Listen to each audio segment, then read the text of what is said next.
Oke guys, ini episode ketiga.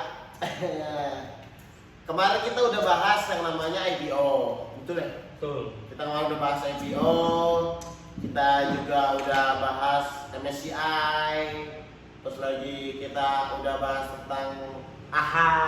AHA tuh banyak kebanyakan guys, ya. Kalian jangan salah kaprah nih, ya.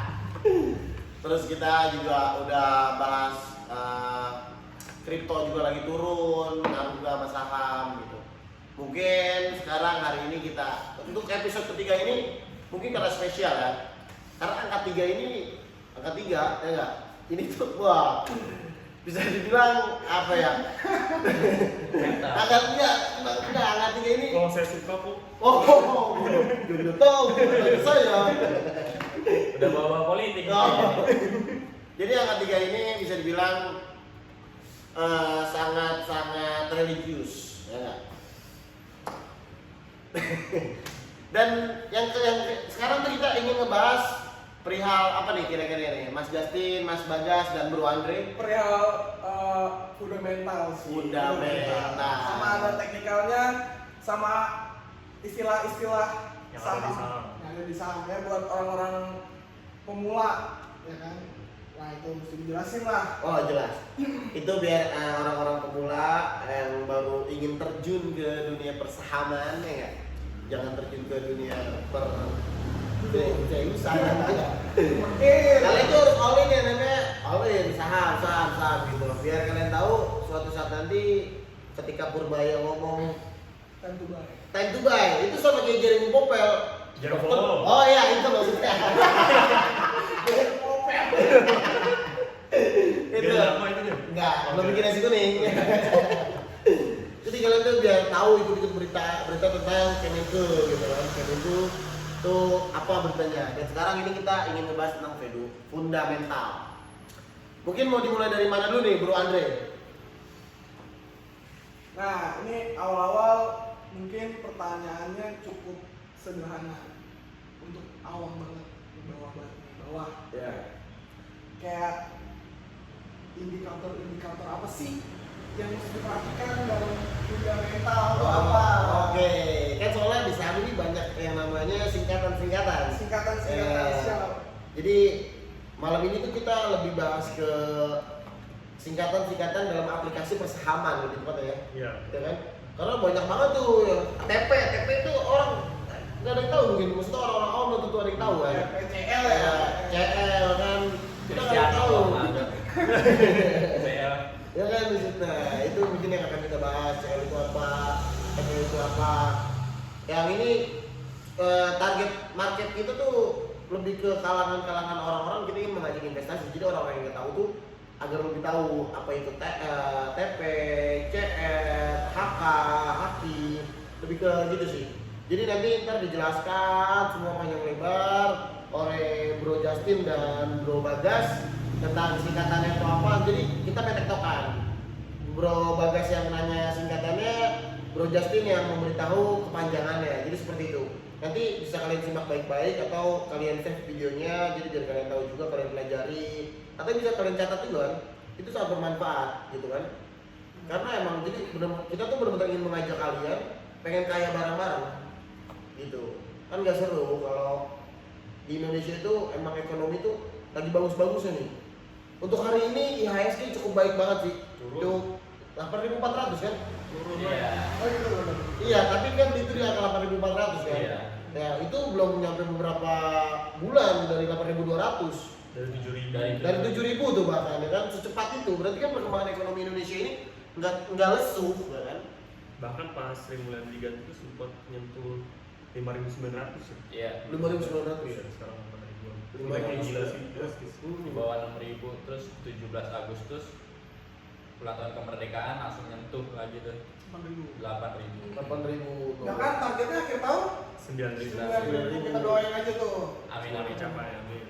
Nah, jadi kalau untuk kalian yang bilang ekonomi Indonesia lesu, perdagangan lesu, kalian bisa lihat dari IHSG sih.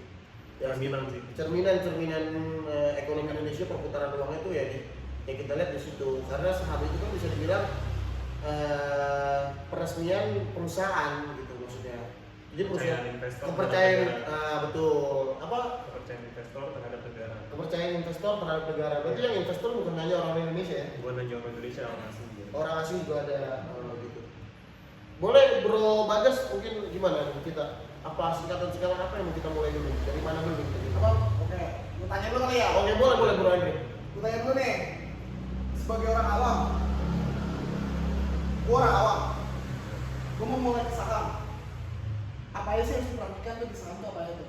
Ya biasanya kalau masih buat orang awam ya, pasti dari fundamental dulu. Fundamental. Iya. Fundamental tuh bisa dilihat dari perusahaannya. Contohnya seperti PBV. PBV ini adalah price book value. Itu rasio nilai sahamnya terhadap nilai buku perusahaannya. Oke. Itu biasanya PBV yang bagus itu di bawah 1. Dan kedua itu ada PER, price earning ratio. Jadi itu nilai labanya dibagikan dengan nilai sahamnya. Biasanya yang bagus itu di bawah 15 dan 15. 15%. Di angka 15. Oh, 15. Oke.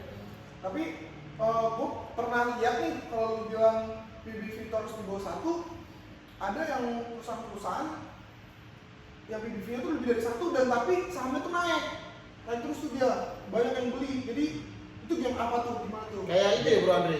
Sebentar. Kayak apa yang jadi maksud gorengan atau gimana ya? Itu juga Bukan. benar ya? Jadi kalau misalnya nih Pak, patokannya benar. Kayak Bro Justin bilang di bawah 1 PBV kan tuh dibilang murah. Tapi setelah ada yang gue lihat, ada beberapa perusahaan yang PBV-nya tuh di atas 1, bahkan lebih. Ada ratusan kan. Nah, tapi itu tetap banyak yang beli tuh untuk sahamnya naik. Nah itu gimana tuh? Jadi kan kalau PBV sama PER ini jatuhnya kita nilai dengan fundamental kuantitatif. Sedangkan kalau yang tadi Bro Andri sebut itu bisa dilihat dari fundamental kualitatif. Kualitatif ini adalah di mana corporate action yang akan dilakukan oleh perusahaan itu seperti right issue itu bisa menurunkan PBV atau PER suatu perusahaan. Jadi itu fundamentalnya lebih baik. Jadi dia menambah modal dari para investor. Pertama itu. Kedua ada namanya lagi dia ini akuisisi perusahaan lain atau mendapatkan kontrak itu kan otomatis kayak perusahaannya juga naik. Gitu. Oh, berarti tergantung owner juga ya? Tergantung orang juga itu masuknya fundamental juga. Oke. Jadi zaman sekarang ini dipakainya adalah fundamental kualitatif. Oh berarti fundamental itu ada 2. Fundamental ada 2, Apa tadi? kuantitatif dan kualitatif. Wah itu kayak di pelajaran zaman SMA ya kan? Di MTK ya, apa fisika itu? Kuantitatif dan kualitatif. Soalnya skripsi itu. Oh iya skripsi. Aduh. Skripsi enggak, saya joki Pak. Saya kelas karyawan Pak. Dan ditiru tuh ya? Jangan ditiru. Jangan ditiru. Ya gitu loh. Ini hanya untuk orang kritis.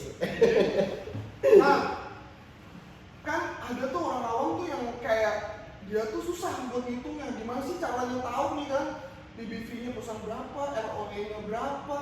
Kalau mesti ngitung satu-satu agak susah juga untuk orang awam, bener dong. Nah itu gimana tuh caranya biar tahu tuh? Ya kan biasanya emang harusnya tahu tuh dari laporan keuangan ya. Tapi Oke. zaman sekarang kan udah canggih nih, ada aplikasi. Oh, Gue pakai biasanya pakai aplikasi Stockbit.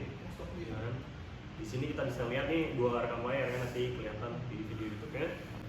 Di Stockbit misalkan kita buka perusahaan Adaro deh yang PBV kecil. Kita buka Adaro. Kita buka K-Stats. Mau tebung ya atau tidak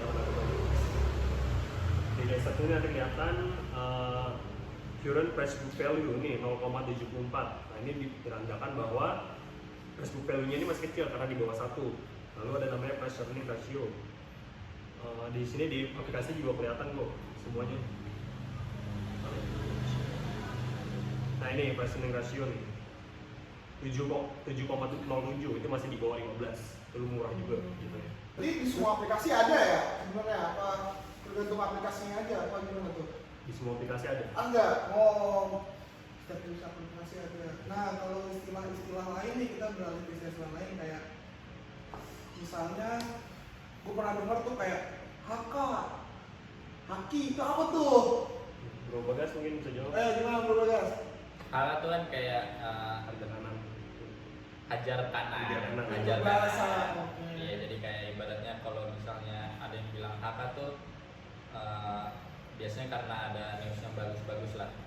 Langsung disikat harga. Langsung klikat harga ambil kanan kan kalau di luar itu kan ada bid value gitu kan. Bid and offer ya? Nah, bid and tuh kan hijau kan, nah itu berarti lu beli. Kalau misalnya HK ya Berarti di sebelah lu kanan. di sebelah kanan dan lu Oke. beli. Nah kalau haki kebalikannya, di Biasanya sebelah kalau kiri harga jual. itu langsung match lah ya kalau kita beli. Iya. Kalau sebelah kanan langsung. Oh berarti sebagai kita misalnya mau iseng-iseng kita bisa nawar lah ya, bahasa umumnya nawar ya, nawar misalnya Iya, nawar. lagi harganya berapa kita ke haki aja nih ngikutin orang-orang yang itu, bener nggak sih?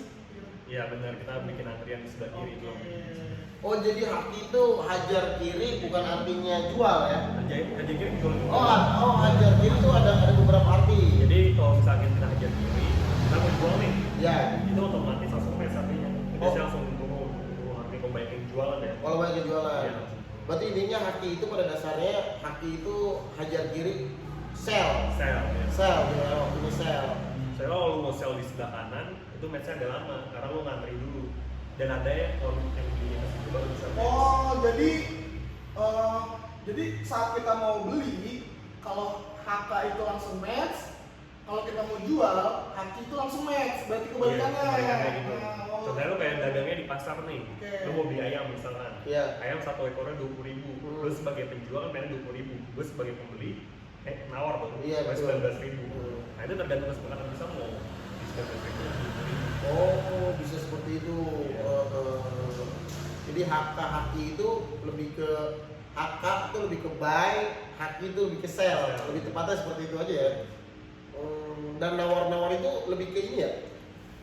Yang tadi Bro Andre bilang masalah nawar-nawar itu kita bisa menyesuaikan harga yang kita mau atau gimana? Iya, nyesuaiin harga yang kita mau tapi tergantung dengan action dari order book itu. Oke. Ya, jadi kalau makin banyak jual, harga antrian kita, harga tawaran kita mungkin bisa ketemu, bisa match. Tapi kalau masih banyak peminatnya, biasanya itu susah buat match gitu. Makanya gue biasanya kalau gue ya di order book ini gue lihat antrian paling banyak di berapa. Misalkan di harga 700 paling banyak. Gue biasanya di atas satunya di 705 gue antri. Jadi kemungkinan gue buat match itu lebih gede dibanding di atas 700. Oke. Karena antriannya begitu banyak gitu sih. Itu kan tapi kan order book kan bisa kita lihat pada hari itu. Bisa langsung. Oh, bisa langsung? Bisa langsung. Ya, bid offer bisa dilihat langsung. Langsung itu, hari itu juga kapanpun itu bisa. Bisa. Yang penting jam saham. Iya, Iya. sama. Iya, dari Iya. jam 9 sampai jam Ya, setengah 5. iya jam 4-an gitu ya, jam 4. Oke. Oke. Nah, kalau CL dan TP ini kan orang-orang pada ngomong gue CL ya, untuk gue TP gitu kan. Ini TP itu apa nih kebanyakan? TP banyak loh TP singkatannya kan. Enggak, ini Biasanya trader nih lebih. Oke. paham. Gimana bro Bagas itu TP itu? Kalau TP kan taking profit artinya tuh. Taking profit. Iya. Oke. Taking Bukan take profit sama aja, Pak. Sama aja. Oh, sama aja. Take itu kan membawa Ambil. itu adalah profit. Keuntungan. Oh, take profit itu sebutan untuk orang-orang yang udah kata dia ingin menjual tapi posisinya sahamnya tuh udah hijau. Iya, Ya. Udah ada returnnya. Udah ada keuntungan. Udah ada keuntungannya jadi gitu baru disebutnya TP. TP, take profit gitu. Dan kebalikannya CL itu bisa dibilang untuk orang-orang yang ingin menjual saham karena posisinya sama lagi merah. Lagi minus. Itu belum apa dong kayak. CL itu kan cut loss kan. Oh, Jadi cut ibaratnya, loss. Namanya juga lu nge-cut, berarti kan itu berarti yang harga bawah kan. Loss.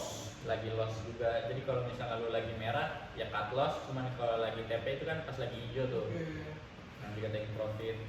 Berat. Kalau BP itu apa Mas? BP. Ada BP ya. Itu Apa nih? singkatan dari Udah tahu, Pak. buy.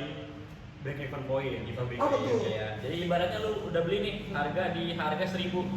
Nah, terus dia harganya turun ke 900. Nah, kalau lu pengen BEP tuh ya lu tunggu harganya 1000 baru lu lepas. Oh, Jadi berarti ibaratnya kita nggak nggak ada untung nggak rugi. Iya, Oke. rugi waktu Rugi sih. Rugi, ah? Lebih waktu mau Rugi free. waktu aja. Oh iya benar, ada fee-nya ya. Jadi lumayan nggak ada fee-nya ya. Nah terus kalau yang gue pernah dengar juga tuh ada istilah average down sama average up ya. Itu apa tuh? Kebanyakan average itu apa? Average Average itu apa? artinya itu kan bahasa Inggris. Oh, Di Indonesia itu artinya rata-rata. oke. Ya, jadi kalau average up itu, misalnya kita beli di harga 600. Oke. Nah, harganya sekarang bisa naik ke 750 dan kita masih tertarik dengan perusahaan itu dan kita yakin perusahaan itu masih bisa naik. Kita beli lagi itu average kita jadi naik. Jadi misalkan jadi 650 atau 610 sekian tergantung dengan jumlah lot yang kita beli. Tapi bagi rata-rata jumlah lot bagi rata-rata itu average kita. Nah, kalau average down ini, misalnya kita beli di 800 lalu harga sahamnya turun ke 600, kita beli lagi di harga 600, itu average kita mungkin bisa jadi 700 ke 650 tergantung jumlah lot kita lagi gitu. Berarti bener ya, berarti kalau ada istilah yang kalau kita lagi beli perusahaan bagus terus kita average down, perusahaannya lagi diskon. Lagi diskon, Nah, ya. lagi diskon tuh. Kalau untuk Bro Bagas, gila kalau untuk hitung-hitungan average up dan average down itu seperti apa sih Bro Bagas? Nah, kan gua lihat dari sisi teknikal ya. Iya. Yang dibilangin Bro Justin juga kayak di video-video sebelumnya tuh. Kalau misalnya lu tuh jangan all in kan, ibaratnya. Nah, kalau misalnya harganya turun nih, lu beli di 1000 terus harga turun nih, lu daripada cut loss kayak tadi, itu mendingan kayak average down aja. Jadi harganya 800, ya lu beli, turun lagi, beli lagi, nah gitu sampai harganya 0. Berarti ini, Nol baru lalu pusing-pusing aja. berarti tergantung ini ya, tergantung apa? Perusahaannya dong. Iya dong. Ya kan? Enggak, maksudnya gini, kalau menurut gue tuh yang gue bingung, average itu perhitungannya berapa persen? Misalkan contoh, gue beli suatu saham Goto misalkan, Goto nih ya kan, udah keling. Nah ini kan pompomannya udah keling ya, Iya. dijanjikan komisaris. Tapi lagi naik nih Goto sekarang. Oh, Dari kemarin tuh Iya nih. per 1 November Asing ngapung terus Asing ini. ngapung terus. habis mandi udah keling. Habis mandi. Jadi Udah lagi keling lagi lagi dong. Gigi gigi nyelong. Ayo. Parah udah fisik. Nah itu Catat ya. yang gue tanya itu gini, yang gue tanya misalkan gue beli Goto tuh misalkan 500.000 itu di angka average-nya itu 600 ya kan? Terus gue beli lagi nih Goto kurang lebih 300.000 lagi, itu average-nya di angka 600, harga sahamnya itu 630. Nah itu average gue tuh jadi berapa? Nah itu diambil rata-rata. Nah iya itu perhitungannya kira-kira berapa persen atau gimana? Enggak kan itu juga kayak Ini gitu. tergantung waktu.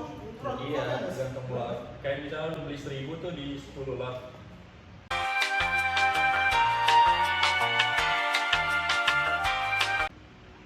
Oke, sorry guys, tadi ada kendala sedikit yang ya kendala teknis lah. Kita lanjut ya. Jadi gimana Bro Justin tadi cara penghitungan average down dan average up ya sebutannya ya. Nah itu cara penghitungannya turun beberapa persen atau naik beberapa persen itu seperti apa sih? Tadi lagi dijawab ngobrol banget ya. Iya, Coba iya. lanjut aja ngobrol banget. Gimana? Average down kan, misalnya lu beli 1000 kan, Iya. habis itu lu average down di harga 800. Nah, jadi average down itu adalah harga tinggi lu berapa lot dan harga pas beli lu yang di bawah berapa lot itu ditambah dan dibagi dua. Nah, itu jadi rata-rata. Misalnya let's say lah sekitar average lu jadi 900 gitu. Kalau di sana belinya lotnya sama. Berarti gitu sih. Kalau average up juga sama kayak gitu juga perhitungannya. Harga atas ditambah harga bawah lu beli ditambah dibagi dua. Oke. Tapi gua jujur kalau untuk lu kan lebih ke teknikal ya, bisa dibilang ya. Kalau gue pribadi, gue lebih penasaran sama fundamental. Soalnya yang gue dengar dari panutan gue ini, Bro Aha, ya kan? Bro Aha tuh ngomong dia tuh cuma main supply and demand. Nah, bukan. Dia nggak pakai teknikal kalau dia ngomong, bukan nggak pakai teknikal lah. Yang dia ngeliat kalau barangnya sedikit peminatnya banyak, itu barang bakal naik gitu kan. Dan sebaliknya begitu. Kalau posisinya barangnya banyak yang beli sedikit, itu barang itu harga bakal turun. Berarti kan jatuhnya kalau begitu pakai feeling atau pakai fundamental? Biasanya dari ini sih, dia kalau dia kalau tahu dia dari competition. Dia lihat kalau ada rank issue bagus, dia dibeli sama dia langsung. Biasanya gitu. Kalau dari yang dulu dia yang bagian mati. Jadi dulu beli mani itu dari harga, gue kalau dia beli mani itu dari harga 2000. Itu rank issue, iya. Pas itu gue pertama kali lihat dia ya, pas gue pertama kali follow lah. Pas di harga 2000, gue ikut beli juga kok sama dia. Pani Iya, gue beli di harga 2000. 3000. 3.000. Saya beli di harga average 14.000. Telat banget sih. 900. Anda beli di Makanya average Anda 2.000. ngobrol itu sama kita. Kita. Anda ikut-ikutan beli, cuan alhamdulillah. Sama gitu. Betul benar kalau Tapi pas kata TP, Pokoknya beli 3000. Gue TP sama Andre sama temen gue di harga 7000 6000. 7000 setelah kita TP naik 19000 Pak. Dia Nyesel. Pasti lah. Lu rezeki aja lah. Lu rezeki ya. Rezeki. Rezeki Oh orang lain berarti lagi. kalau kata Theo Derek bener juga ya. Gua kalau main sama Adrian Hakim, gua pasti bakal kaya. Gitu. Berarti kalau gua main sama lu, Insya Allah bakal apa? Kita bakal kaya. bakal naik lah setidaknya gitu. Setuju. Tapi pengen lama lu kalau gua nggak punya duit juga percuma ya. Nggak, ilmunya dari ilmunya dulu. Ilmunya dulu. Iya, Ilmu. Gue juga mikir gitu kan. Jadi menurut gua untuk kalian ini yang ingin bermain saham atau apa, sebelum kalian atau kalian yang masih pelajar ya kan, masih mahasiswa, yang mungkin kalian ini sandwich generation ya kan, jangan terlalu menggebu-gebu banget. Gua harus all in, gua harus target umur segini tuh harus umur segini tuh nggak apa-apa banget ya. Itu is okay banget sih. Tapi menurut gua pribadi, lu harus tahu kemampuan lu dan lu harus tahu yang namanya lu tuh standar lu tuh di mana sih? Maksud gua batas lu tuh di mana? Jangan sampai lu rela-relain lawan saham tapi posisinya yang kita nggak tahu. Lu mungkin sandwich generation kan, lu harus ngebiayain, tahu adek lu nggak bayar sekolah kayak gitu. Jadi saham itu gue tuh bikin konten begini untuk mengajarkan kalian untuk menabung sih lebih tepatnya. Cuma menabung yang mana kalian tuh bisa menghasilkan gitu kan. Kalau kalian menabung di sekolahan atau menabung di rekening itu kan, kalau di sekolah lagi kita nggak, waktu zaman kecil tuh kita udah diajarin menabung di sekolahan. Itu tuh menabung di sekolah itu sebenarnya nggak ada keuntungannya, yang mana ya kalian hanya menabung aja, menabung 2.000 per hari, 5.000 per hari dari uang jajan. Itu untuk menyimpan uang kalian, nanti suatu ketika diambil kalian tuh bisa langsung dapat uang banyak gitu. Dan di sini kita tuh bikin konten di ini tuh sebenarnya ingin mengingatkan kalian untuk menabung. Tapi menabung ini tuh konsepnya tuh kita bikin yang mana tuh lebih ke apa sih sebenarnya, kalau teknologi udah maju apa? Digitalisasi. Iya, kita menabung secara digitalisasi gitu kan. Pasti kalian sekarang udah jarang banget kan nemu duit. Karena apa? Karena pembayaran tuh sekarang lebih banyak pakai QRIS gitu. Nah, jadi untuk kalian yang mungkin masih uangnya pas-pasan atau yang mungkin masih kekurangan gitu, yang gajinya mungkin masih belum cukup untuk membiayai kehidupannya, jadi bukan saya melarang kalian untuk berinvestasi gitu kan. Lebih tepatnya kalian cari ilmunya dulu, baru kalian cari uangnya gitu. Atau kalian mau cari uangnya dulu, sekarang cari ilmu boleh silakan. Tapi jangan pernah yang namanya kalian itu, kalau kata bahasa Jawa mah menggono-gono apa ya?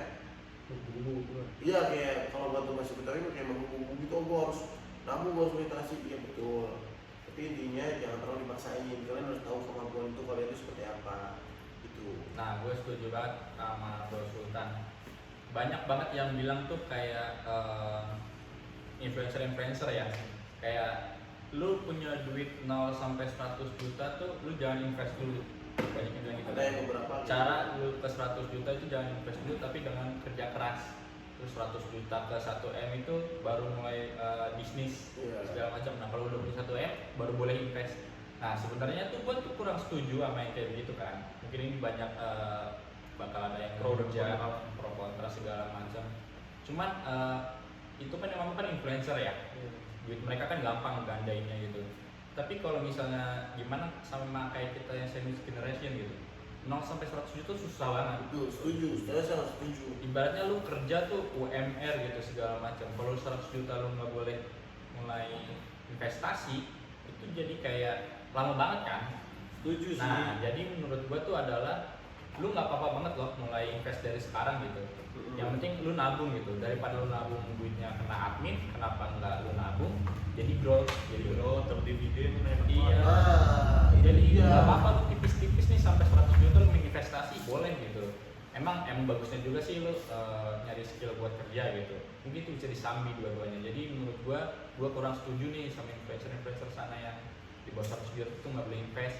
Bukan nggak boleh sih, lebih ke kayak nggak baik aja gitu kan, baik dibilang kan. Jadi kayak mulai aja gitu. Lu cuma punya 500.000, mulai aja. Yang penting lu udah punya pengalaman, lu punya basic ilmunya, baru deh. Yang penting jangan nyebur di kolam yang lu nggak tahu seberapa dalam. Nah, itu dia. Ilmunya aja. Itu gue setuju banget sih sama Bro Bagas, ya kan, sangat setuju. Yang mana investasi itu, gue tuh jujur gue gue semenjak gue tuh bisa dibilang telat berinvestasi bro. Kenapa gue bilang ini pengalaman pribadi ya telat.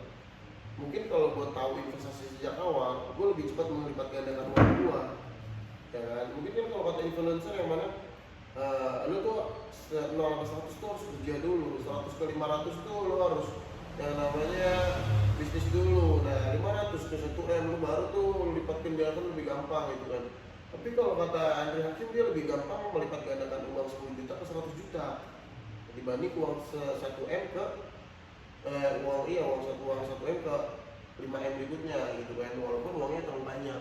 Dan gue tuh lebih ke gini sih, gue aja menyesal tahu investasi itu baru umur yang sekarang. Ini kalau gue tahu investasi dari yang sebelumnya, ya gue gak akan yang namanya pikir ya gaji gue, anggaplah gaji gue tinggal di Jakarta, misalnya gaji gue 5 juta 400 ya kan, per bulan gue bisa nabung 2 juta atau 1 juta lah bahasa kasar gitu kan. Itu tuh udah ngirit-ngirit banget ya kan. Yang namanya laki itu lebih makan tuh lebih ya yang penting kenyang gitu kan kalau laki. Mungkin kalau gue udah kenal investasi, mungkin gue lebih gampang melipat ganda uang gue. Jadi gue gak cuma sekedar nabung di rekening. Nabung di rekening menurut gue itu kurang efisien. Karena terus invasi juga. Pertama terus invasi, kedua lebih ke admin gitu kan. Jadi kalau dibilang, gue percaya yang namanya orang bodoh itu orang yang nyimpen uang terlalu banyak di rekening. Itu gue percaya uangnya tuh bukan yang dibilang bodoh tuh uangnya mengendap, gak dipakai apa-apa gitu. Uang itu kan pada dasarnya kan bekerja, harus bekerja. Kita bekerja ini sebenarnya buat apa? Buat untuk biar kita punya aset. Itu pas kita punya aset jangan sampai asetnya kita jual. Sama seperti uang, lo ngejar uang, lo kerja untuk uang. Masa uangnya habis uang yang lo dimin gitu kan? Itu tiduran aja. Iya, harusnya uang biar lo juga bekerja, jangan lo bekerja. Cuting juga ya. Pecutin juga. Harus seperti itu gue mikir ya kan. Dan gue tuh di sini lebih ke ini karena ini posisi episode ketiga, gue lebih ke pengen buat ngajarin kalian untuk orang-orang. Ya ini untuk pengalaman pribadi yang pengen gue ajarin ke kalian. Mungkin kalian ini bisa pakai teori gue sih. Gue pakai teori ini dari zaman kurang lebih belum lama, tapi 3 tahun 5 tahun ke belakang tuh ini gue pakai banget.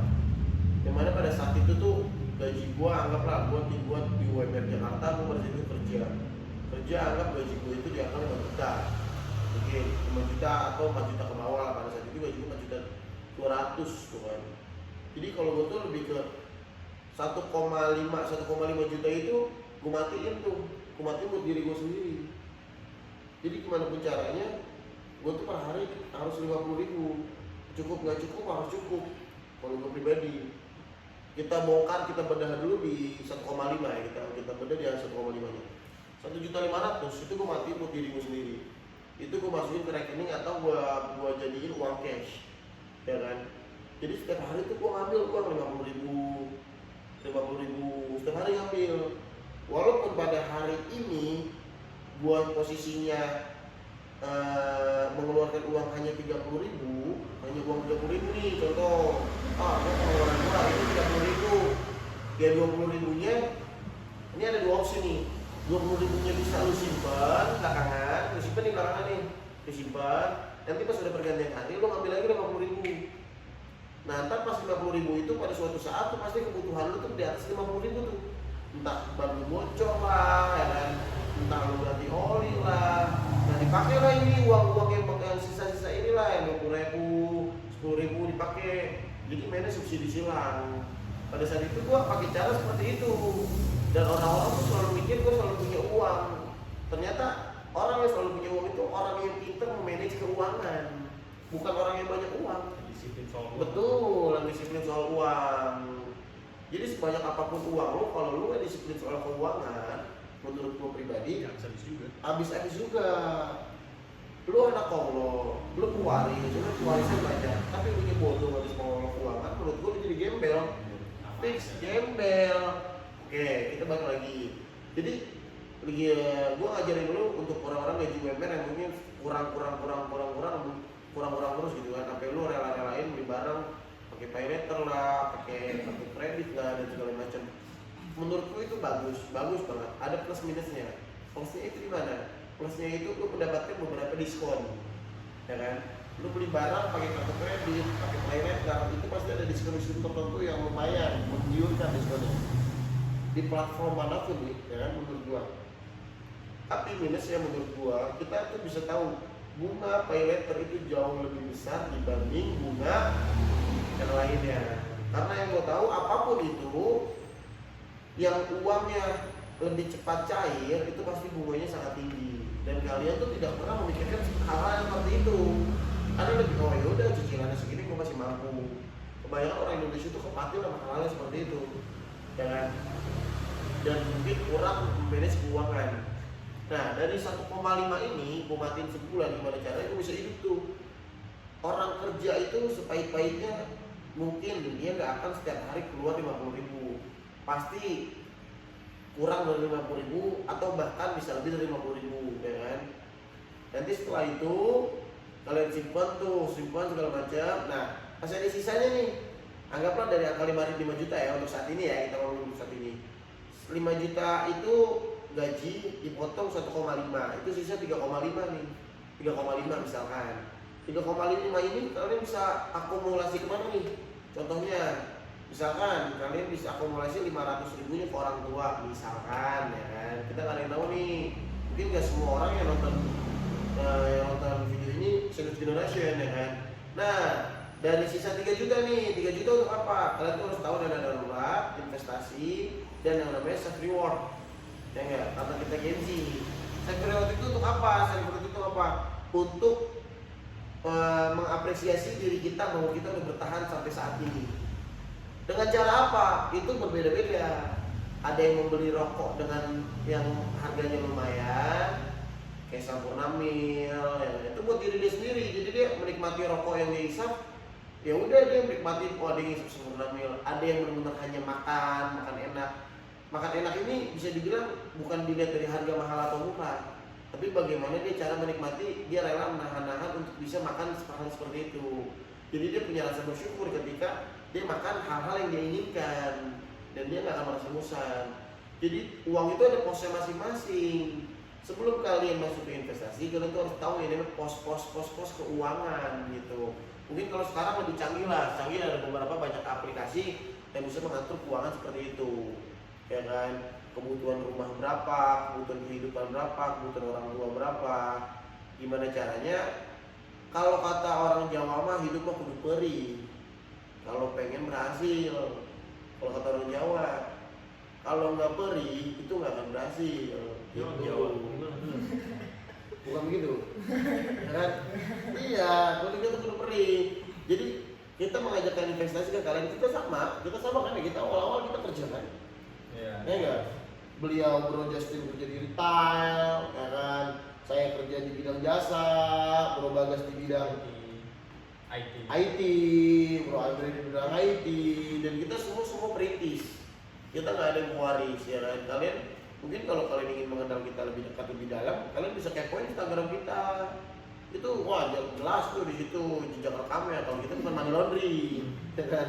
Mau nanya juga bisa. Iya, kita bisa nanya juga. Di episode 3 ini gue lebih nekanin untuk belajar step by step saham sih. Kayak kan kita di sini investasinya lebih ke saham, jadi kayak dari awal sempat nanya-nanya apa itu kayak ROE, terus banyak deh kan kayak tadi sebelum itu udah dijelasin kan.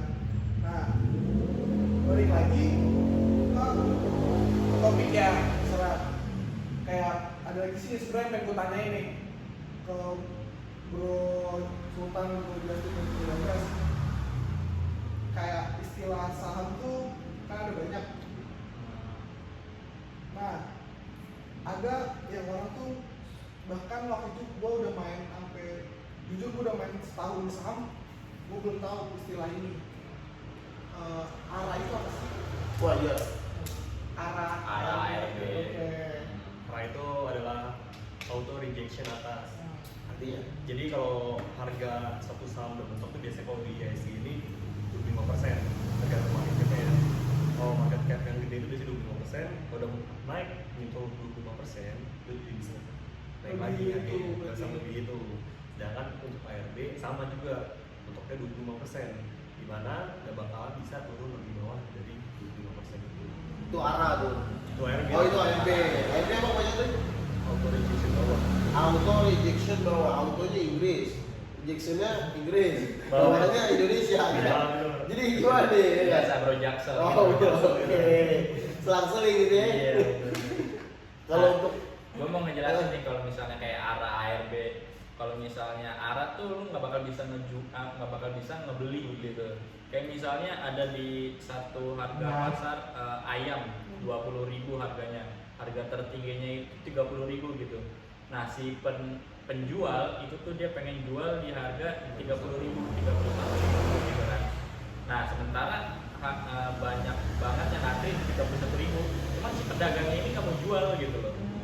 Jadi kayak harga maksimalnya 30.000, pedagang mau jual 31.000, itu udah nggak bisa kan? Marketnya itu bisa baru 31.000 di besoknya. Nah jadi si penjualnya ini dia nggak bakal bisa menjual barang, bukan menjual, nggak bisa juga, bahkan dia nggak mau gitu. Jadi ibaratnya banyak nih orang antri di harga 30.000, bang beli dong 30.000, nggak mau ah, gue mau aja 31.000. Nah makanya kalau ARA tuh kayak semakin tebal bidnya, jadi semakin ngantrinya panjang dan semakin susah buat ngebelinya tuh. Gitu Ibarat kalau ARB ya. Kayak ini ya, HEP ya, harga eceran tertinggi, jadi nggak usah beli HEP itu. Dari regulasinya sih gitu. Ada lagi, ada lagi. Sultan. oke, arah ARB itu berarti berpatokan yang namanya arah itu berarti harga lagi tingginya nih. Harga perusahaan lagi tingginya ya enggak? Itu ketika lagi arah itu bisa langsung ARB. Susah sih, sulit gitu. Oh, sulit. Karena pasti setelah arah ini yang nganterin banyak ya. Hmm. Arah jebol, misalkan turun lagi gitu. Pasti di bawah harga itu bisa banyak antrian yang lain. Jadi untuk menjadi ARB lagi kayaknya sulit sih. Agak sulit ya. Peminatnya lebih banyak. Orang FOMO juga nggak Iya. sih kalau sudah melihat Kenaikan saham yang gila ARA, ini. ya kan. Jadi pada beli. Iya, pasti banyak yang ngantri. Nah, kalau ARB kan kayak tadi kan, misalnya orang-orang mau justru penjualnya nih yang mau jual di harga paling murah nih. Harga ayam 20.000 dia mau jual 10.000. Nah, sementara pembelinya nggak ada. Dia mau ngejual ke siapa? Nah, itu ARB. Demand-nya nggak ada. Demandnya nggak ada. Walaupun udah harga paling bawah tuh. Nggak ada yang mau lah barang itu ya. Nah. Entah barangnya busuk lah, reject lah gitu ya. Itu. Tapi ada nggak sih patokan-patokan lain nih kalau misalnya mau beli saham tuh yang dilihat tuh harus apa sih? Dari segi Iya, fundamental. dari segi fundamental kah atau dari segi teknikal? Semuanya sih saling berkolaborasi ya. Kalau gue biasanya kalau beli saham ini gue lihat dari news dulu. Nggak ada news. Pertama gue lihat dari flow. Flow-nya banyak nih. Flow-nya banyak. Gue lihat dari order booknya. Order booknya bagus. Terus gue tanya Pak Bagus, gue chat lah si Bagas untuk analisa teknikal. Terus itu baru gue lihat news. Kalau ini saling bersinggungan, semuanya oke, baru tuh enak buat dibeli. Itu pasti kemungkinan naiknya, chance probabilitas buat naiknya tinggi. Udah pasti tuh. Chance Ya, probabilitasnya gede. Iya. Nah, kecuali emang tiba-tiba bandarnya iseng ya. Iya. Oh, udah bagus teknikal, fundamental udah bagus, bandarnya cuma kayak mau digoreng ke Bali gitu, take profit, jebret, turun. Oh, itu jahat bandar. Ya makanya tiga itu tuh berkesinambungan banget, dibilang dulu Justin. Namanya fundamental, namanya teknikal, sama satu bandar. Bandar mau Flow itu yang disebut flow. Tuh. Oh, teknikal kita udah bagus nih. Udah yakin, udah Udah benar, bagus. oke. Udah anjir banget nih. Hmm. Fundamental kita top udah paten. Bandar yang punya duit nih. Duit mau gue pakai lah. Ya enggak. Wah, misalnya gitu kan, mau gue pakai ya. Langsung dijual sama dia kan. Dia udah DTP lah, take profit, jebret. Udah itu acak-acakan tuh. Acak-acakan semua. Karena kan dia punya barangnya banyak. Hmm. Semakin banyak kita punya barang, semakin bisa kita menggerak. Tapi bisa nggak sih kalau kita itu berpendoman untuk satu aja? Contoh kayak gue misalnya fundamental, gue nggak perlu tau teknikal, gue lihat kalau fundamentalnya bagus gue beli. Bisa nggak kayak gitu kira-kira? Bisa. Tapi probabilitas buat kita menangnya agak mengecil.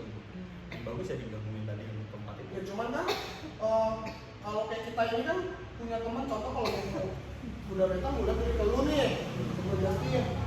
Kalau dari segi teknikalnya gue lihat ke Bro Bagas, ya kan bisa kayak ke News, ke Bro Sultan. Cuman kan nggak semua orang dia punya akses untuk tanya-tanya ke yang lain gitu loh. Jadi misalnya kalau ada orang dia cuma tahunya fundamental, dan fundamental perusahaan itu bagus, sebenarnya bisa aja kan berarti. Bisa aja. Cuma lebih bagus ya lu belajar lebih banyak lagi. Nah, kalau untuk Bro Justin lebih ke fundamental. Bro Justin itu kalau mau beli saham nih contohnya, itu lebih tertarik yang mana sih, yang lagi rame atau yang lagi sepi, atau yang menurut Bro Justin ini bakal bigger, atau menurut Bro Justin di semua saham tuh dilihat, di scalping, dicek satu-satu tuh fundamentalnya tuh gimana? Kalau gue sih lihatnya ya dari ini ya, kalau dia ada akuisisi perusahaan atau ada kontrak baru, biasanya gue dari situ pertama baru gue lihat pokoknya nih, oh bener gak sih pokoknya gede gak sih, terus ada beli saham gitu, gue lihat semuanya udah oke, gue masuk. Itu biasanya bigger sih, biasanya dari yang pengalaman gue pribadi ya, dari Tani, Petro, ini gue sebut yang udah naik semua ya, Tani, Petro, sama apa lagi ya, itu aja sih yang bisa gue sebutin lah. Flow-nya tuh berapa kira-kira kalau buat itu? Transaksi yang oke biasanya 100 B. 100 B itu berarti kalau dirupiahin 100 M lah ya. Itu yang oke biasanya. Itu jadi liquid lah itu saham berarti. Likuiditas kan likuiditas itu Lakunya nggak sih? Jadi Lebih bisa gampang jual beli, dijual ya. jual belinya lebih gampang. Oke, pertanyaan yang sama untuk Bro Bagas. Kalau mau beli saham itu yang dilihat tuh secara teknikal tuh seperti apa? kalau gua biasanya nunggu dari Ko Justin dulu kan dia biasanya nanya-nanya tuh fundamental, oh ini lagi bagus nih, ada backdoor listing tuh kayak akuisisi gitu kan. Nah, terus nanti dia nanya nih, enggak sih gimana teknikalnya. Nah abis itu gua buka chartnya yang pertama tuh gua buka yang daily tuh.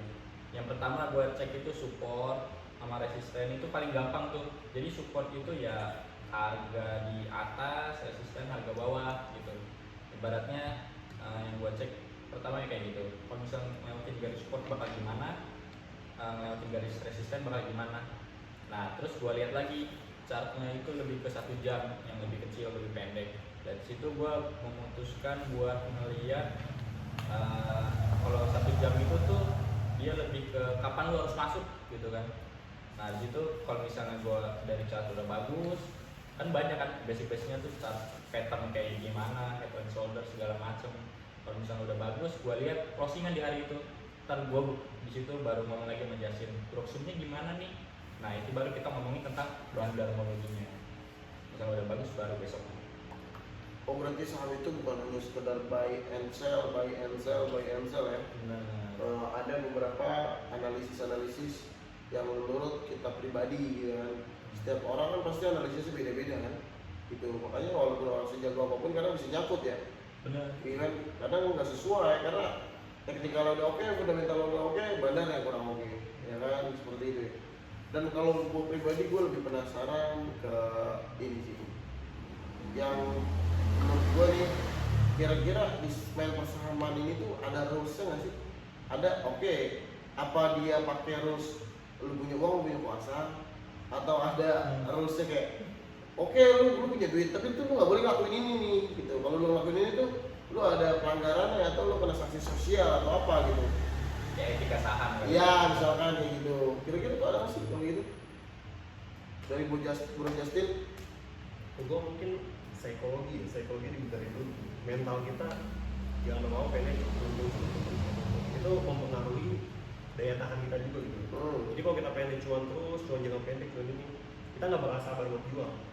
Jadi pas kita jual, ternyata harganya bisa lebih tinggi. Kalau tiba-tiba kita cut loss, ternyata besokannya naik lagi. Gitu. Yang penting psikologinya aja. Kita harus tahu semua nih alasan kita beli ini perusahaan apa gitu. Oh, psikologi bermain. Psikologi bermain. Tapi kalau kita ngomong-ngomong masalah bigger, yang saya bingung tuh menurut Bro Justin dan Bro Bagas ini bigger itu angka berapa angkanya, lebih tepat angkanya? Bisa dibilang bigger? 100%. 100%. Oh 100% lu udah bilang arah 100%? Enggak, lu udah untung 100%, lu beli harga 1000, 100% 2000 gitu. Itu berarti udah bigger. Oh itu udah bigger, itu udah termasuk bigger. Iya, Oke. kalau multi bigger baru berkali-kali lipat 100%-nya. Oke. Berapa lama sih buat kita hold saham tuh berapa lama sih? Kalau dari lu berdua nih? Kalau dari pengalaman gue yang bigger itu, kalau dari PT Rom kan 6 bulan ya. Kalau Padi gue lumayan lama, 1 tahunan lebih lah biggernya. sama sih, gue kurang lebih sama kayak Jasin karena kita kan tektokan bareng kan. PTRO 6 bulan, tapi pagi gue nggak main tuh. Lebih kayak ITMJ sih waktu itu. Gue sorry nih, gue ceritain lagi nih di mana gue beli dan gue TP tapi lu malah beli, harga malah anjlok. ITMJ gue juga lumayan tuh. Berapa lama itu? Nggak lama itu mah, nggak ada sebulan kan. Oh berarti lu tuh tipe orang yang jarang nge-hold lama ya? Iya benar, kecuali gue bener-bener yakin dari sisi fundamentalnya, karena kalau teknikal kan Nggak bisa biar lama. iya nggak bisa lama juga, cuman juga bisa grafik tuh bakal berubah cepat banget. Makanya gue ngeliat dari fundamental, gue tanya-tanya ke Justin. Kalau lu Beger gimana? Saya Ada dong, pasti. kalau untuk bigger saya belum Jadi- bigger ya. Jadi Karena apa sih, itu Pak, belum bigger? bigger. Kan katanya 100% kan. Iya. Belum Masa belum bigger. Beger sih? Baru 50 dia. Saya baru 50%, ya nggak? Baru 50 saya. Oh. Jadi saya belum bigger sama sekali. Malah pertanyaan saya yang saya mau pengen saya tanyain, kira-kira ada nggak sih saham kesayangan itu? Kan kalau Yuda Keling itu saham kesayangan ini Goto gitu. Ya kan, kalau Andri Hakim itu lebih ke Pani gitu kan. Terus lagi, jadi ada identik-identiknya gitu kan. Kalau kita ingat Yuda Keling, kita ingat Goto. Kita ingat Goto, kita ingat Yuda Keling gitu. Ya kan? Komisaris aja apa dia kali ya? Mungkin bisa jadi ya, atau dia penggerak pasar, kita nggak tahu kan. Dia komisaris gue beli. Atau dia bagian pom-pom doang? Mungkin bisa jadi. Kadang kita, maksudnya kadang saya tuh bingung, gue tuh bingung sama yang kayak gitu. Gue pengen tahu kalian punya sih saham-saham kesayangan itu yang kalian banggain dari mungkin dari awal yang bikin saham kalian, yang bisa bikin saham itu diri kalian tuh naik karena saham itu maksudnya. Kalau gue sih dari Petro ya, karena gue lihat Petro ini masih bisa berkembang ke depannya. Ini kalau dari news gitu ya, dia dapat kontrak baru terus, sama dia ini rajin akuisisi perusahaan. Nah udah gitu, peluang dia untuk masuk MSCI masih terbuka lebar tentunya. Masih ada peluang untuk kenaikan lah nanti. Tapi jangan ikutin gue juga karena gue beli dari harga 2000-3000an kan. Udah bawa Udah bawah banget, jadi bukan ajakan ini. Cuma kalau untuk peluang sih gue masih yakin. Untuk Petro. Oke, lu lebih ke Petro ya? Ya, Oh, lu benar-benar saya yakin itu Petro? saya yakin. Saya yakin sama itu. papi. Sama papi sih lebih tepatnya. Oke, Menurut gua beli perusahaan itu nggak lihat perusahaannya gitu doang, jadi Hmm. gua lihat ownernya. Jadi gua beli orangnya harus dipercaya nggak? Gitu. Dan gua tau lah papi ini ambisinya tuh besar banget untuk menjadi salah satu orang terkaya di Asia. Dia ngejar nomor satu Asia. Dan yang besar saya saat ini belum tercapai, mungkin gua bisa membantu di situ. Asik. Mungkin. Belajar Semua ya. belajar investor. Belajar invest di Kita perusahaan. nebeng aja lah, nebeng ya, nebeng. Kalau dia kaya, kita juga harusnya gitu loh. Tapi kalau kita pikir-pikir saham beliau itu banyak nih, bukan itu aja ya. Iya. Kenapa lebih ke Bagas belum bayar sama sayangannya Mas Andri. Ini apa belum ini masih Belum. banyak ya kan? Yang saya bingung kenapa anda lebih tertarik sama saham PP ini yang ini? Petra. Sama kayak contohnya gini, kayak Andri Hakim itu AHA ini kan saham Aguan. Pak Agun kan banyak, Iya. ya kan? Tapi kenapa dia lebih menonjol ke Pani gitu kan? Karena mungkin menurut dia pribadi, menurut beliau ini Pani ini kan pemikirannya, oh Pani itu masih luas bro, yang itu dia. Pani itu kalian bisa lihat tanahnya itu udah berapa hektar ya kan? Terus lagi Pani itu sekarang baru peak 2, belum lagi yang lain-lainnya. Makanya itu salah satu ya, dari beberapa saham Pak Aguan yang dipilih itu Pani gitu. Maksud saya tuh kenapa Bro Justin lebih milih ke PTRO dibanding ke yang lain gitu kan? Karena Petro ini kan kontraktor ya, jadi Iya. walaupun di harga komoditasnya turun, gak begitu pengaruh signifikan terhadap Petro ini gitu. Jadi benar-benar lihat Petro ini dari nilai kontraknya. Kalau nilai kontraknya makin banyak, makin bagus buat perusahaan ini gitu. Kayak gue banyak tertarik ke PTRO. Sedangkan kalau yang lainnya ini kan jatuhnya komoditi ya, komoditas Iya. semuanya. Jadi terpengaruh dengan harga global gitu. Jadi kalau harga global turun, ada kemungkinan juga buat saham EPP ikut turun juga. Kalau gue alasan gue beli Petro sih itu ya. Jadi kalau untuk Purbagas nih, Purbagas tuh kira-kira seperti apa nih saham-saham yang dibanggain banget, benar-benar dibanggain banget, yang bisa bikin Purbagas nih, wah gua bangkit nih karena saham ini, wah saham ini yang ngebantu gua nih, wah gua kenal saham tuh awal-awal karena emiten ini nih, itu ada maksudnya ada yang lengket ya, yang menjiwai Purbagas ini gitu kan? Kalau lengket sih sebenarnya ada-ada aja. Cuman gue juga setuju sama Coach Justin yang PTO. Gue juga beli di barang sama dia di 2.000 3.000. Itu kan lumayan multi bagger kan kita kan. Sekarang harganya aja udah 8.000, bahkan 9.000 udah nembus gitu kan. Kurang lebih belum nyampe setahun ya? Nah, iya. 6 bulan. 6 bulan doang. 6 bulan. Nah, cuman gue juga punya kesayangan nih dari batu bara. Adalah pokoknya. Maksudnya batu bara itu kan sekarang bagus banget kan. Inisial Kalau ini kan nih. secara teknikal mungkin dari P kali ya. Dari P. Iya. Oh, P banyak nih. P terus 4 huruf, pasti 4 huruf. Pani dong, bukan. Bukan. Dia bukan batu bara. Oke, iya. Nah, kenapa gue suka batu bara? Karena batu bara ini tuh dari segi teknikal sekarang bagus banget. Yang di Bank Justin tadi kan dia bakal ngikutin harga global kan. Nah, kalau misalnya batu bara itu tuh dia musiman, kayak musim dingin itu dia bakal naik segala macam. Dan secara teknikal ini tuh bagus banget karena harganya lagi di bawah, tapi dia nggak bener-bener lagi di bawah, nggak bener-bener downtrend. Jadi maksud gua ini harga tuh bakal naik secara nggak tahu berapa lama, cuman pasti bakal naik nggak lama lagi. Itu menurut prediksi Global guys. Iya. Dan Dari teknikal. sampai sekarang tuh itu saham masih dipegang. Jujur udah gue tepet. Tapi Cuman masih nanti gue nunggu momen buat masuk lagi. Oh, ada niatan buat masuk lagi. Apa yang bikin terkesan dari saham tersebut? Selain batubara atau ada kisah-kisah atau apakah atau memoris apakah gitu yang bisa apa beli dari harga bawah tiba-tiba beggarnya di situ kan gitu kan? Ya beggar juga di situ kan. Gue banyak banget beggar di batubara. Kayak beberapa tuh gue pegang gitu. Ada beberapa emiten dan itu tuh lumayan beggar. Dan gue belinya tuh di musim yang pas gitu. Jadi kayak di bawah banget, terus gue beli di gue TP di atas dan itu beberapa kali. Jadi makanya gue sayang banget sama batubara lah. Untuk Bro Andre betul nanya mulu nih, kita mau kita tanya-tanya nih. Ya kan? Kira-kira gimana nih Bro Andre? Apa saham yang benar-benar melekat banget dalam diri Bro Andre ini? Kalau melekat banget ya, sebenarnya gua tuh waktu itu gua udah sempet cinta sama brand. Brand, ada memori atau apakah? Mati kan sama brand. Iya. Cuman waktu itu gua brand itu gua nggak terlalu pelajarin banget lah. Gua cuma tahu ini. Nah, sampai ketika ada saham PPP lain yang muncul lah. Iya. Tahu Ya juga. kan? Itu CDA. Gue suka banget sama CDA karena CDA itu karena gue nggak ngerti teknikal, jadi gue yang lihat fundamentalnya ya. Jadi CDA itu dia itu perusahaan yang gue tahu tuh punya 4 sektor, yaitu pelabuhan, penyimpanan, energi, sama air, sama ini investasi. Nah, kenapa gue tertarik sama CDA ini? Dan gue bakalan, ini bukan ajakan disclaimer dulu ya, ini bukan gue ajakan beli atau jual ya, karena harganya juga udah lumayan naik lah ya dari IPO. Jadi kenapa gue percaya di masa depan? Karena CDA ini dia yang menyimpan bahan-bahan baku yang dari PTRO, cuan, dan BNPT sih.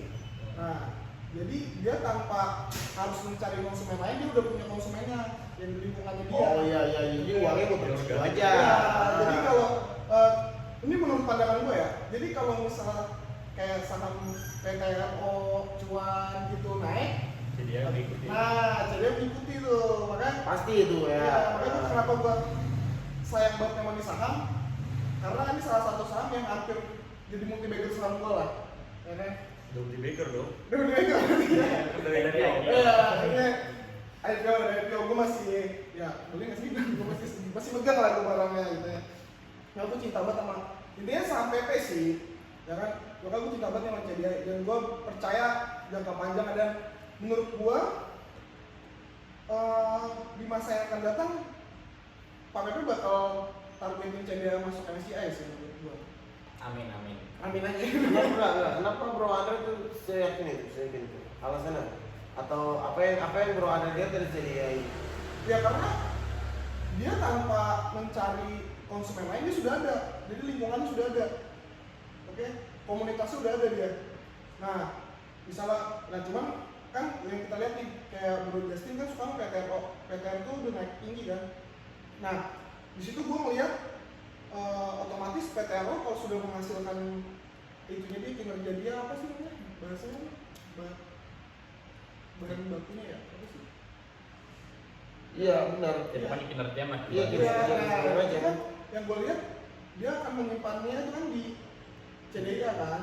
Nah, jadi dia tuh ini udah ada komunikasi gitu loh. Jadi dia tanpa harus mencari konsumen keluar, dia sudah ada ibaratnya keluarganya dia sendiri, grup baritonya lah, grup baritonya gitu. Nah, gue kayak percaya di masa yang akan datang dia bakalan naik sih. Gue gitu aja sih. Gue bantu jawab ya, kalau pas ke MSCI mungkin Cedia bisa masuk karena dari segi free floatnya udah oke. Dari market value juga udah tinggi lah Cedia ya, di atas 100 triliun, sama transaksi hariannya di atas 100 miliar. Itu syarat untuk masuk ke MSCI standar index tuh gitu. Udah persyaratannya udah terpenuhi semua ya. Semua. Cuman kalau bisa dibilang CDA ini seperti gudang ya. Nah, itu Gudang dia. ya kan. Gudang garam. Enggak loh. Oh, beda. Beda gudang harta. Tapi gue mau nanya lu dong, kalau lu gimana nih? Ada nggak saham yang lu kesayangan? Sorry. Ini kan biasa saham kesayangan tuh naik kan? Iya. Namanya juga Tapi tanya dulu dong, mereka kan belum tahu kan tanya Kan dulu. biasanya. Apa? Kalau pribadi saham kesayangan gua nggak jauh-jauh dari Pani sih. Kan Cedia. Bukan. Walaupun CDA gua tuh sekarang lagi naik, tapi Pani gua lagi turun, terus gua sayang sama Pani. Gua tuh berambisi kalau suatu saat gua bakal punya rumah nih. Amin. Amin. Kita berempat ya. Gua Tetanggaan. enggak. Ini untuk Tetanggaan banget. karena kalian menghina gua nih, ya nggak? Gua tuh benar-benar gua ngerasa ya suatu ketika gua pada saat itu gua kepik di saat gua lagi putus cinta. Oh. Gua tuh sebenarnya punya memori, tanpa kalian sadari, gua punya memori. Alasan Alin Ya kan? Pada saat itu gua punya memori, ya kan? Gua main-main ke PIK dan gua tertuju sama PIK. Gua ngerasa PIK itu ada sebuah dia tuh kayak merasa kayak negara di dalam negara. Benar. Itu yang untuk kalian yang mungkin yang belum pernah ke PIK boleh silakan naik PIK. Dan sekarang PIK itu banyak loh transportasi umum yang sangat memadai. Salah satunya transportasi Transjakarta. Salah satunya nih Promosi banget. bukan promosi, maksudnya biar maksudnya oh ini loh PIK gitu kan, ya, gitu. Kan di situ juga banyak UMKM kan, ya? Ya. Itu enggak? Benar. UMKM juga di situ. Kalian juga bisa untuk Membantu. atau hangout ke sana gitu kan. Untuk mencari wawasan gitu. Karena gua akuin orang-orang sana itu pemikirannya jauh lebih maju sih. Dan SDM-nya wah benar-benar. Tapi lu seberapa yakin sama Pani ke depannya? Gua kalau untuk jangka panjang, gue yakin banget sih Pani jangka panjang. Cuman kalau udah dicolek sama pemerintah, sama politik. Karena yang namanya menurut gue pribadi, yang namanya kita punya bisnis seperti apa sih, Pani itu kan developer ya, ke perumahan ya. Iya. Komplek kayak gitu kan. Nah itu kan ada beberapa perizinan yang harus dipenuhi. Dan perizinan itu tuh pasti ke pemerintah gitu.